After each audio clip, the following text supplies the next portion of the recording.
Hello little buns, it is Steph. Welcome back to my home. I went full goth for you today. I did a few videos, especially before my facial feminization surgery, about feminizing your face with makeup. I'll put links to those in the description box if you want to check those out and see my perspective before facial feminization surgery and the tips that I had and used back then. But I feel like what I never did was really go to the basics and try to explain what all of this stuff is and do it in a very beginner friendly way. So that's what this video is about. I'm going to explain like the very basics, like what concealer is, what foundation is, you know, different kinds of eyeliners, things like that while I do my makeup. So it's going to be pretty long, but if you are new to makeup or you have no idea what you're doing, I hope it's very informative and it can give you some kind of structure to build your understanding on top of. If you are experienced with makeup, you might find this video boring, or you might want to watch this to see how I did my makeup. Do what you want to do, but the point of this video is to go back to the real basics, the very, very simple stuff, and explain everything. I hope I did a good job. If I missed anything or if you have any questions throughout the video, leave them in the comments and hopefully other little buns, the community, will come together and help you, you know, or I will too, but I can't get back to everybody. But you know, talk amongst yourselves, have a conversation, make friends. I love that. I want to let you know before we get into it that this video is sponsored by Vanity Planet. They have provided me with this brush set to show and use and tell you about, and I really do like it. I would not do a sponsorship that I did not believe in. I would not show you a product that I thought was bad, and I really like these brushes, and I use them for almost everything on my face today. This is 100% vegan. It comes in pink or black. There are 10 different brushes, and you know, pretty versatile and interesting. If you're new to makeup, it's good to have a full brush set, so you might want to see how I use these and see if you're interested. If you are not new to makeup but you've never used these oval brushes, they're so cool, and I actually am surprised by how much I like them and how much versatility they have. If you are interested in this, there will be a link in the description box and my discount code to get it for 70% off. This is over $100. Normally you can get it for like $39 or $35 or something like that. So really good deal. Without further ado, let's get started with the makeup. I love you. Let's go, let's go, let's go. Let's get full goth together. The very first thing I do to keep things convenient and happy so that I don't want to kill people is I put my hair up out of the way with a little clip, as you can see. Yes, just like this. You just take it in your hand and you just clip it up.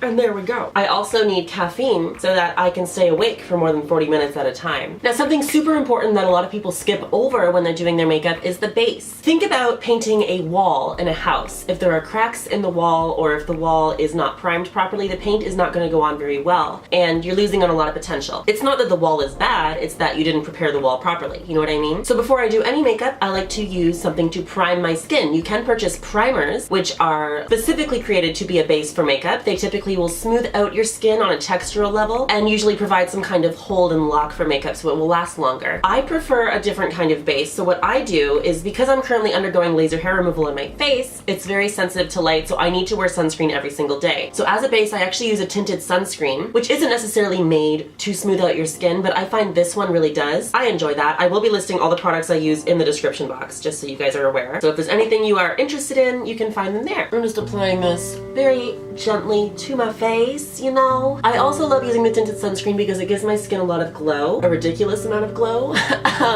which is really important to me because I believe healthy skin is glowy skin. I want to look pregnant, you know. The tinted aspect also helps me because I don't like to wear more foundation than I have to. The gentle tint in this pretty much does all I really would want to do to my forehead, for example, so I don't put any foundation there because the tinted sunscreen did it all for me. That kind of thing. You get it? You know what I mean? The next thing I like to do is concealer. Some people choose to do foundation before concealer. Sometimes people choose to do concealer before foundation. There is no right or wrong. It really depends on what you are looking to do with this product. So I'm going to start with concealer because I like to use concealer underneath of my foundation to color correct things before putting the foundation on, which means I can wear less foundation after. If you have really good skin with absolutely no discoloration, you can go ahead and just use a foundation probably. But because I'm kind of worried about blue showing through in this area, I like to use something underneath first. Concealers come in a variety of forms. Here are 3 common forms right here. So this one comes in a tube. This one is pretty much straight coverage concealer. So people with pretty good skin might use one like this just for under their eyes or on a few blemishes, and they get away with that. This one here is a concealer portfolio. It's got several colors and each one does something different. So for somebody like me that likes to color correct, this is an ideal situation because I can use whatever color I want on whatever area suits the need. And then this one is a stick form, which is more beginner friendly. This one I bought specifically because of the color, because it's orange, which counteracts blue very, very well, which is what I'm trying to counteract in this area. A lot of people also have blue under eye circles, and if you try to cover that with just regular concealer like this, it's not going to do a very good job. So counteracting that color first and then applying something skin tone on top usually will do the trick a little bit better. So like I said, oh my goodness, Lord Jesus. I'm gonna take this orange concealer and apply it in areas that I feel I have blue to conceal. It's not nearly as intense as it used to be, but I still overuse it because I see things that aren't there. So I'm just gonna blend this in with my fingers. Now make sure, guys, when you're doing your makeup, if you're gonna use your fingers to blend things, make sure your hands are washed, okay? Because your face absorbs everything. That skin is very porous, and if you touch your face with dirt on your hands, you're gonna have dirt in your skin, and it's gonna result in something. So just make sure you wash your hands before applying makeup. If you're gonna use your hands, you don't have to use your hands. I just like to. They're nature's tool, you know what I mean? Now for foundation, I want to clarify, guys. A lot of people, when they talk about foundation and concealer, they'll say cover up, which isn't wrong, I guess, but there's just so many kinds of products within that category that I feel the word isn't accurate to describe them. I don't know. So right now I'm using a full coverage foundation from Dermablend. It's a liquid. You can get foundations in powder form. You can get them in cream form, like in a tub. You can get all kinds of situations. Oh shit. Well, I just got a situation where I splashed foundation on my black dress. I got some on the back of my hand. A lot of people like to work from the back of their hand with liquid foundation because the heat from your body warms it up and it's easier to blend on your skin. You don't have to do that, just a little tip. I'm using a sponge. This one is a knockoff Beauty Blender. Beauty Blender is a sponge that's more round and dense than the little wedge ones you can buy, and they blend a lot better. You can also wet them, and then the water kind of helps to blend makeup as well, but I usually use it dry. You can also use brushes to apply foundation. It's really preference, but I do recommend if you want to use a sponge instead of a brush that you use one like this instead of the wedges. You might notice I'm not really going wide with it. I'm just focusing on it, like specific areas at a time. You know, instead of swiping it across half my face, I'm just dabbing it through one cheek at a time, my chin, you know, and that's gonna make sure I don't overuse the product so that my face doesn't get too cakey. This dabbing motion as well helps to keep the makeup on the skin, because if I was swiping it on using a sponge or a brush or any kind of tool really, I would be taking the makeup off of my face as I was putting it on, and it would just not be ideal. So this dabbing motion is important to get down. Now, as I mentioned earlier, I don't feel like I need coverage in my forehead, and I use a bit of that tinted sunscreen, and I've blended the foundation at my temples, so I'm not going to go onto the forehead with that, except for around my hairline where I have a little bit of hair dye showing through because I just dyed my hair super dark because we're going full goth for fall. Okay, it's happening. Now that foundation is on, I'm going to do under eye concealer. I have been using this super bright lilac concealer from the concealer portfolio I showed you earlier, and the reason I like this one is because it reflects light like a mirror. So when I'm in studio lighting like this, it bounces right off and it looks incredible. Whereas a regular concealer would look really good in normal lighting, but in lighting like this, it might shine through and I could just, you know, it wouldn't be great. And I'm working the same way as I did with the foundation, where I'm gently patting, I'm not going in heavy right away, blending out as I work. Now a tip here for all of the trans feminine people in the room is when you're doing feminizing makeup, it's really good to widen this area and narrow this area. So what I'm doing with this concealer is I'm bringing it not only under my eye, but out to my temples and through the nose area, but not intensely though. The focus of it is right under the eye, but as I'm blending it outwards, I'm giving a little bit more to the temples and the nose area as well to help brighten that area, open it up, make it look much wider than the rest of the face. And this applies to regular concealers as well. Some people will tell you to get your exact skin tone in a normal concealer, but even if you're going for a really natural look, I would go one shade lighter so that you have something to brighten. This of course does not apply to everybody, you know, certain skin tones that's not really applicable, but it is for me. So that's what I'm telling you. Okay, we are now done our concealer and foundation, so the cover-up section is done. To secure this, people will use a powder. You do not have to use powder, especially drier skin types might like to forgo the use of powder so that their skin doesn't look as dry, but it's entirely your preference. Even if you have super oily skin, you can skip it. Whatever you want to do is what you should do. But if you want the best longevity, the most smooth makeup, I would recommend using a powder on top of your liquid products. So I'm using a translucent powder on the butt of my Beauty Blender, so the big round side, not the tipped, not the cone side, and I'm going to be very careful because I'm wearing all black, and I'm going to smooth out the makeup underneath of my eye first, and then I'm going to just push the powder right in there with a little bit of pressure, but not so much that you are moving the skin, just enough so that you know you're getting it in there. Now this specific powdering technique is called baking, and it's most commonly known to be used by drag queens, but it's been adopted into regular pop culture makeup as of like 2010. You do not have to do this, especially if you're going for a more natural look, but you know, it doesn't look unnatural necessarily, it's just a little bit more work than regular makeup application. So entirely optional, but let's face it, all makeup is optional, so like, you know, do whatever you want. So I'm applying all of this makeup on the parts of my face that I want to look round and high. So throughout here, I want it to look bigger, rounder, more supple. So under my eyes, on my cheekbones, down the middle of my nose to highlight, right, to bring that forward, to create more dimension. But you really don't have to do this. I'm also gonna bring it under my cheekbone here so that when we add some kind of cheek color, it's gonna look like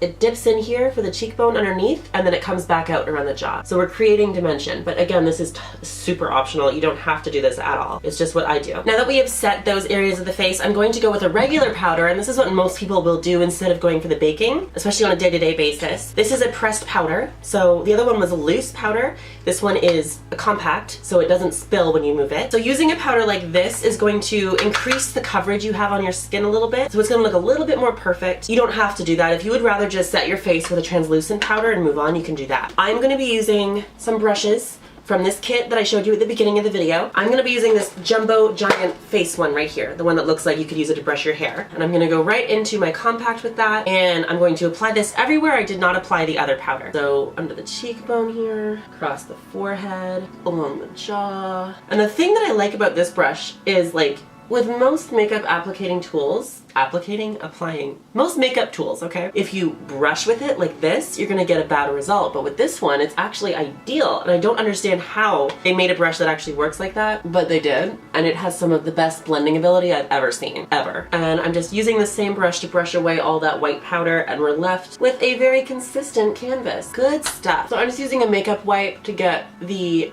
makeup off of my lips. Foundation and powders and stuff aren't really good for that skin. It's not good. And I'm going to apply a little bit of lip balm to soften them so that when I get to the part where I want to do makeup on my lips, they're nice and smooth. I might just wear this for my lips, really. They're really dark today. Now you may notice that after applying all that foundation, there's not really any color left in my skin, which is not what I want. So I'm going to use a slightly smaller brush from that oval kit. It's about the size of an eye socket. Isn't that nice? And I'm going into the Anastasia Glow Kit. Now this is a kit of highlighters that are reflective. So I'm going into the darker color here, which is actually intended for darker skin tones as a highlighter, but I'm going to utilize every color in the box. And I'm going to use this to bring more color to my skin in certain areas because it blends really, really well. So I'm going to make a 3 shape on the side of my face. I'm going to start with the cheek area. I'm going to go right underneath of my cheekbone with that. Then I'm going to go up along the side of the forehead right there. And I'm going to go right under the jaw like that. And I'm going to do that on the other side. And this is really easy to do. It doesn't have to be blended right away. So you see we have that 3 shape on both sides now. And I'm going to do a little bit on the tip of my nose too. I'm then going to go to another, it's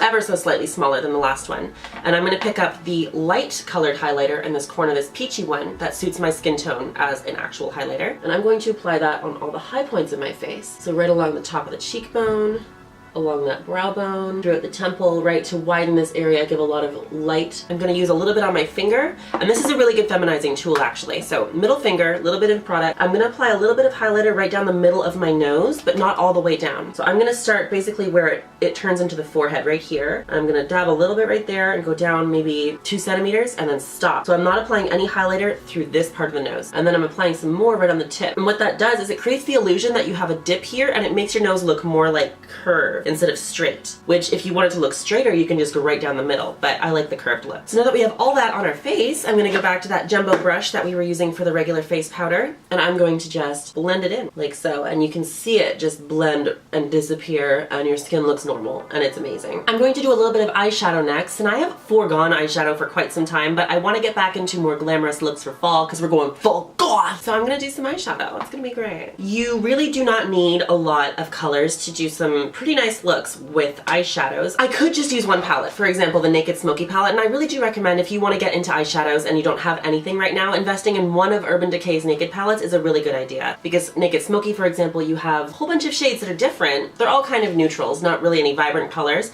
but if you want to start and try something and you haven't really worked with colors before on your eyes, this might be a good place to start.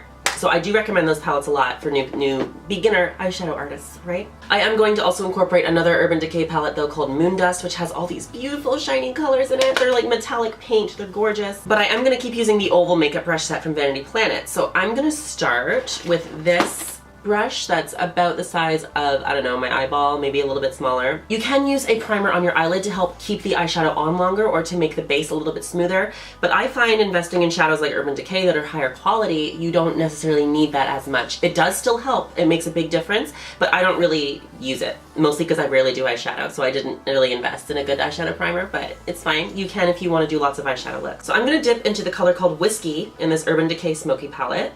And it's like a really dark brown, and I'm going to place that in the crease, and I'm not really worried about blending too much yet. So I'm placing that in the crease at the back of, already the back 2/3 of my eye, and I'm establishing that shape, okay? And these brushes are pretty handy. If you've never used regular makeup brushes that you would hold like this and blend, these are actually more intuitive, I believe, to move like from like a pen into this. I don't know. But even if you are a veteran makeup artist, these might be cool to try, and they do definitely offer a different quality than regular makeup brushes. So we've established that shape at the back of our eye. I am going slightly onto my eyelid with this as well, because I'm going to apply the main color with my finger on my eyelid, and I want it to blend into the back of the eye pretty seamlessly. Now I'm going to go into that Moondust palette, and I'm going to pick whatever color I want. I think I'm going to do Lithium today, which is like a dark gold shimmer. I've got that on my finger. And I'm going to apply that to the lid by dabbing it, and you'll see like it's super intense, beautiful color. And I'm just blending that right into the brown really effortlessly because we applied into the lid and not just on the crease. So that's a really easy way, instead of doing all those complicated like, you know, cut looks with specific angles, if you want to start with something more blended and smoky like this, it's a lot easier to work with. And now, to help bring in all this dark up here that's really not blended at all, because like it's not blended, I'm going to use a little bit of that peach highlighter from earlier that I used on the cheekbone, and I'm going to place that on my brow bone again and around that area to help soften that brown, so it really brings that down a notch and it looks much more controlled. Now before I do liquid liner, I'm going to use pencil liner. There are two kinds of eyeliner. Actually, there's many kinds of eyeliner, way more than two, but the two primary kinds of eyeliner are pencil and liquid. Gel has also been very popular lately, although I've never really liked gel eyeliner, and I don't think it's very beginner friendly. So I'm starting with a pencil eyeliner. This one is a very, very dark red black kind of color, and I'm going to line my tight line with this. This line down here on the bottom of your eye is called the water line. The one on the top is a tight line. You can do both, like you can do whatever you want with makeup, but for the look today I'm just going to go on the top here, and that's going to make my eyelashes look way thicker, and when I apply the liquid liner on my actual eyelid above it, it's going to make it look way more finished. So I'm just going to go right underneath with this pencil. You run the risk anytime you put eyeliner inside of your eyeball of your eyes watering everywhere and ruining everything, so just be very careful that you don't stab yourself viciously in the, I don't know, what's an eyeball part?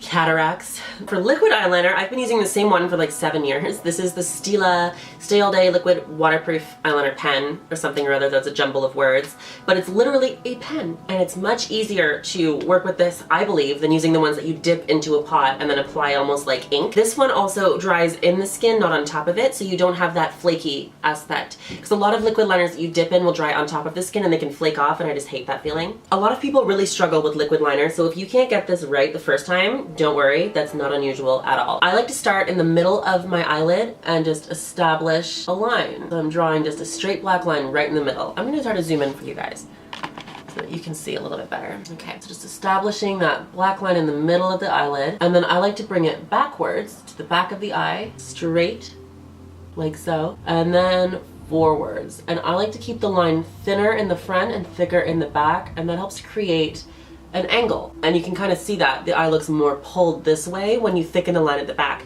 And we're going to continue that by doing my feline eyeliner that I've done since I was literally 12 years old. So if you're doing a winged liner, it's really smart to follow the angle that your waterline makes as it comes up. We're following that line, and then we're going to stop right there.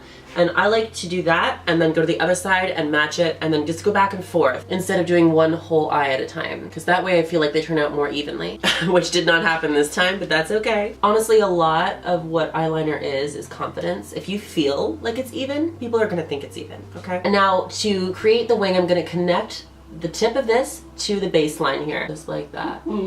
I'll lose 1 second, baby, I'll let you out. A lot of people will stop their eyeliner right here, but I feel like this is not the most flattering shape for me because my eyes are just my eyes and not your eyes. So I'm going to do a different thing. I'm going to do another wing on the inside of my eye coming down, and what that's going to do is basically stretch my eye like this, okay? And that's why I do this eyeliner.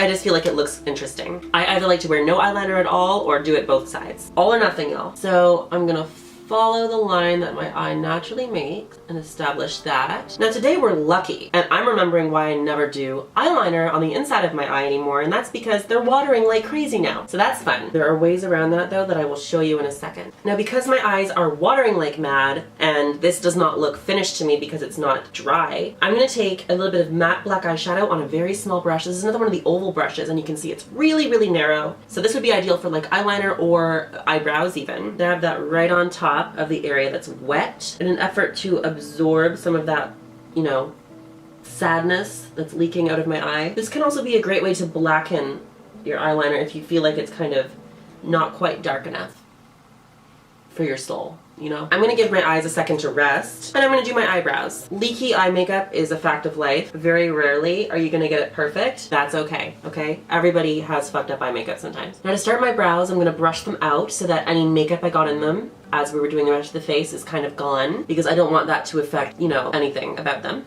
Basically, I want a fresh slate with my brows. Now I just dyed my hair really, really dark, and I've had some trouble finding a good shade for my brows, but we're gonna try to mix two. I'm gonna mix a dark brown and a black, and I'm gonna hope it's not too dark. So I've got them on this little angled brush that you can see like this, and I'm just going to follow my natural shape and refine a few edges so that it's nice and sharp. All right, I filled it in. I'm just gonna brush out the front a little bit just to soften it up. And I feel confident with that brow. I feel like that's dark enough for my hair too. If you're not sure about your brow shape, a good way to figure that out is to use, I don't remember what they call this, but there's a trick, okay? You take a brush, a really thin one like this. It can even be a pen, just something so that you can see, you can line it up with certain parts of your face. You line it up with the side of your nose, and that's where your brow should start, is right there. Then you line it up with the back of your eye, and that's where your brow should end. Now, I don't want to bring mine out that far. This is more of a guideline. You don't have to follow this to a T. I don't want to bring my brow out that far. I really don't. So I'm not going to. And then you line it up with the center of your eye, with your pupil, the middle of your iris, and that should be the highest point of your brow. So the arch right up here. My eyebrows are fairly flat though. I don't have much of an arch, but it's just generally a good rule to follow, especially if you haven't shaped your brows before and you're not sure what you're doing. You can also go, I know Sephora, if they have a benefit counter, I'm pretty sure they shape brows there for you. Use your judgment, you know, if you don't trust them, don't go, but there are professionals that can help you shape your brows if you don't want to do it yourself. And then you just follow the blueprint they give you. Generally a good rule too with eyebrow color, I mean, do whatever you want, like I always say, but if you want a more natural look, if you have dark hair, staying within 3 shades of that, like as in your actual color and 3 shades lighter is generally good. And if you have light hair, staying within your actual color and 3 shades darker is generally good. If you want a natural look, you don't have to do that. And we have our brows now. They are done. They are done. Now before I do eyelashes, I want to do a little bit of blush actually. I'm going to take another one of those blending brushes. I'm going to dip it in my blush. I like to use blushes with a little bit of shine just so they can help, oh my god, I'm violent. Just so that they can help with the dewiness and the glowiness of my skin. But I also like to show restraint with blush. So I'm just dabbing this on my cheeks here to give it a little bit of color. And I also like to dab a little bit on my nose to rosy it up so it looks like I'm a little bit cold and I need your help, you know. Make me look sensitive and innocent. But I really use a light hand with blush because if you go too far, you can look very clowny. I say as I have this much makeup on. So I'm going to do false lashes now. You don't have to do false lashes. I had to hunt these down across my house, by the way, because they were gone. But I enjoy doing false lashes because I feel like they really change your face a lot. They really, especially if you're going to feminize your face, they make a world of difference. So I am going to apply this lash, and then I'm going to explain how I did it. So I have it here with a little bit of glue. I'm drying it out in the air. I've had so much coffee today.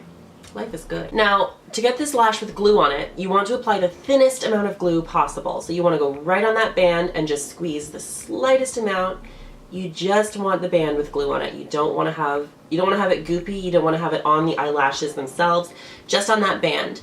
You want to dry it out in the air like this, not dry completely, but you want to let it dry a little bit so it's tacky, so it's sticky, and it will stay on your face. If you try to blow on this, it will dry faster, but you're also going to be putting a lot of bacteria right on your eyeball, so I do not recommend blowing on your false lashes to dry the glue. A lot of people are very intimidated by false lashes when they first start because they think it's really, really difficult. Practice makes perfect, and you know, after the first few tries, you'll have it down no problem. You'll never be able to do something if you don't give it a try. You know what I mean? I like to use tweezers because I feel like it's easier to place. If you have really small hands, you might be able to use your hands just fine, but I like using tweezers because I like using a lot of precision. When you're placing it, you want to get it as close to your lashes as possible without being on your lashes. If you put the lash on your lashes with the glue, it's not going to be super painful to take off, but you might lose a couple of eyelashes and you don't want that. So just be careful and try to apply it as close as possible, but not on them. No pressure. After they're on and a little bit dry, at least, I like to curl them. I only do this once per pair of lashes because the lash, when you take it off, will hold its shape. And this is mostly just to make them visible from the front. Now that they're on and dry, I'm gonna use mascara. I like to use waterproof mascara, but you do you. I, again, like to be sparing with mascara on the false lash because if you apply too much mascara to false lashes, they can get gunky and awful very quickly. I want to clarify in case, you know, some people confuse false lashes with lash extensions and think you can glue these and leave them on overnight and stuff. You can physically do that, but it's not good at all. Don't do that. Don't leave these false lashes on overnight. Take them off at the end of the day. They're really easy to remove. Just grab them from one end and peel them to the other. Very, very simple. And if you glued them properly, it shouldn't hurt. It shouldn't do anything.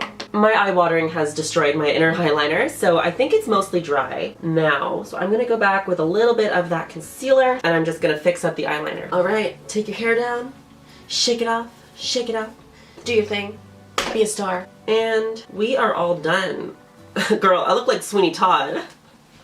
Female Sweeney Todd, somebody write the fanfic. And now, at the end of doing my makeup, every time I like to apply a different perfume. Today, to go with the full goth theme, I'm applying Fame by Lady Gaga because it's black, like my soul. That is everything. I hope this was informative. If you have any questions or anything that I missed that you're curious about, please let me know. I would love to get back to you in the comments. I just want this video to be very informative and very simple to help people with no experience have a basic understanding of what makeup is about and how to do it. Until next time, I will see you all later. Just remember, just remember you can get the Oval Makeup Brush Set Blend Party Vanity Planet situation for 70% off with my code in the description box if you are new to makeup and you have no brushes. Vanity Planet has an assortment of good brush sets, and this one you can get for a big discount right now. So I do recommend looking into it. Whether you're new to makeup or not, it's good to have a nice big brush set, and these are different and interesting, and I really like them, so I think you will too. I will see you all later. Just remember, until next time, you can do whatever the hell you want with your face. You are the creator of your own look.